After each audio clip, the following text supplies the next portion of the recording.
Bousculer dans quel sens? Parce que si on parle bousculer, nous gêner, nous déranger, je dirais non. Après, nous pousser à faire des évolutions et à justement repartir sur de nouveaux axes d'optimisation et de développement, oui, complètement. Alors effectivement, ça bouscule dans tout ce qui est intégration parce que à la base on était e-commerce, mais en même temps après on est passé omnicanal, donc on est passé point de vente, donc là aussi on se bouscule. Puis après le mobile a pris une place tellement énorme, on s'est bousculé et c'est pour ça qu'on a créé nos nouveaux SDK. On peut appeler un module plug and play pour nos clients mobiles.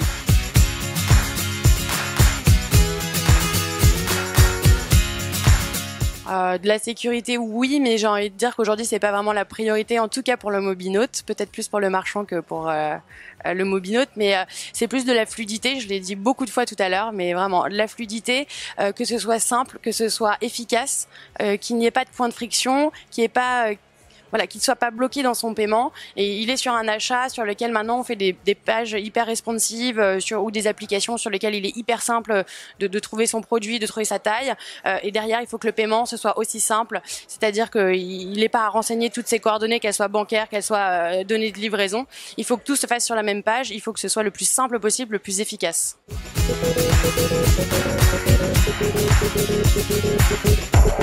Exactement. Tous les VTC sont un petit peu obligés de faire du zéro clic. Après, le one click est aussi très très recommandé, notamment pour avoir une dernière vérification du panier, parce que là on a quand même beaucoup plus d'enjeux de remboursement ou de choses comme ça pour des retailers. Donc effectivement, je pense que l'enjeu de demain, c'est d'arriver à faire du zéro clic tout en s'assurant que le mobinote a bien confirmé son panier et ne s'est pas trompé. Mais le one click est déjà bien engagé.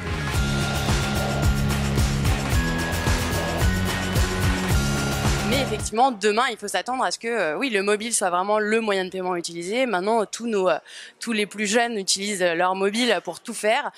Donc oui, mais je pense qu'il va y avoir une transition et il ne faut pas non plus mettre de côté le moyen de paiement carte ou autre dans des pays qui l'utilisent. Adyen couvre toutes ces solutions, donc on est vraiment capé pour l'avenir, mais en même temps pour rester dans l'air du temps.